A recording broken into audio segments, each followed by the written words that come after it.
ایک مجھ سے ایک دوست نے سوال پوچھا 4-5 دنوں کے. کچھ سوال ایسے ہوتے ہیں جو بندے کو چوراہے پہ لا کے کھڑا کر دیتے ہیں, زندگی میں نہ بھولنے والے سوالات ہوتے ہیں. ایک شخص نے سوال پوچھا, کہنے لگا اوکاڑ دینی اور مذہبی گھرانہ ہے, اوکاڑے سے تعلق ہے, میرے ساتھ محبت کا رشتہ ہے. کہنے لگے بیٹی کی شادی کر دی ہے راولپنڈی میں.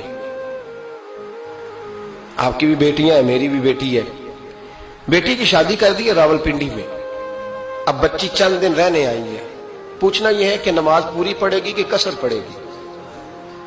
تو میرا تو اس نے کام کر دیا, حد ہو گئی, رو رو کے برا حال.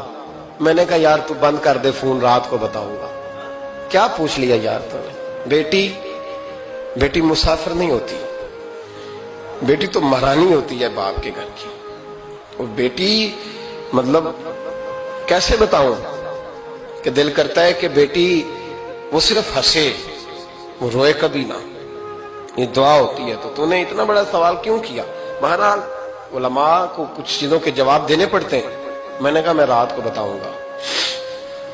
رات کو پھر فون آیا کہ آپ کو بڑی جلدی جواب دینے کے عادی ہیں تو دیر کیوں کر دی. تو میں نے کہا یار جواب تو میرے پاس تھا لیکن ہمت نہیں تھی ابھی. تو میں نے کہا کہ اگر تو بیٹی آئی ہے والد کے گھر میں اور ابا جی کا پروگرام ہے اسے جائیداد میں سے حصہ دینے کا, تو پھر تو بیٹی نماز پوری پڑے گی. لیکن اگر ابا جی نے علیحدہ کر کے انگوٹھا لگوانا ہے تو پھر بیٹی مسافر ہے. اگر ابا جی نے اس کو علیحدہ کر کے انگوٹھا لگوانا ہے نا کہ دے دے بھائیوں کو, خیر ہے تیری شادی پہ خرچہ کر دیا ہے.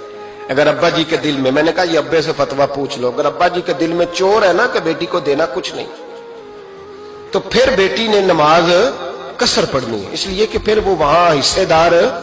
اس کی دلیل حضرت عثمان غنی رضی اللہ تعالیٰ عنہ حج کے لیے تشریف لے گئے تو لوگوں نے حضرت عثمان غنی سے کہا کہ نبی پاک بھی قصر نماز پڑھتے تھے, حضرت عمر بھی حج کے موقع پر قصر پڑھتے, حضرت ابو بکر بھی, آپ کیوں پوری پڑھتے؟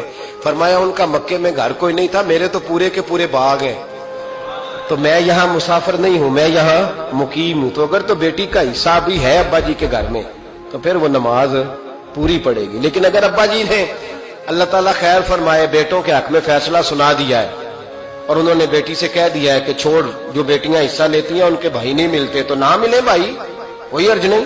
ضروری ہے ظالم بھائیوں سے رابطہ رکھنا جو کھا جائے بہنوں کا حصہ.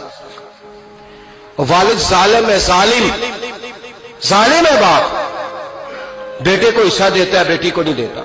اور یہ 1.5 مربے والے جاگیردار کی بات نہیں کر رہا جس کا 4 مرلے کا مکان ہے, اس کی بیٹی کا بھی حصہ بنتا ہے. کیوں کھاتے ہو بیٹیوں کا حصہ؟